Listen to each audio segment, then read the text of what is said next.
दीक्षा आयटकरे, अध्यक्ष माझे पूज्य गुरुजन वर्ग आणि माझे सर्व मित्रमैत्रिणींनो, आज मी आपणासमोर भारताच्या पहिल्या महिला शिक्षका क्रांतीज्योती सावित्रीबाई फुले यांच्याविषयी माझे मनोगत व्यक्त करत आहे.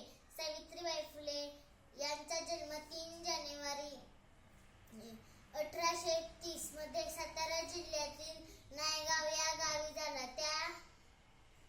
त्यांच्या आईचे नाव लक्ष्मीबाई तर वडिलांचे नाव खंडोजी नवसे पाटील हे होते. त्यांचा विवाह वयाच्या अवघ्या 9व्या वर्षी महात्मा ज्योतिबा फुले यांच्याशी झाला.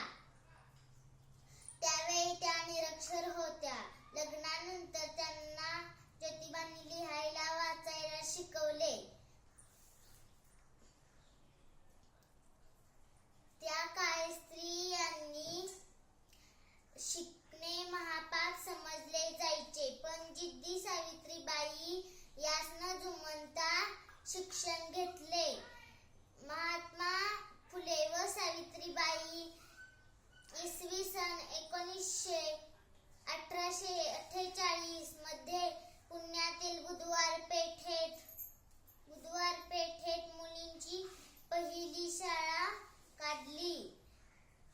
त्यांच्या या क्रांतिकारी विचारांना अनेकांना विरोध केला, पण सावित्रीबाई मुळीच डगमगल्या नाहीत.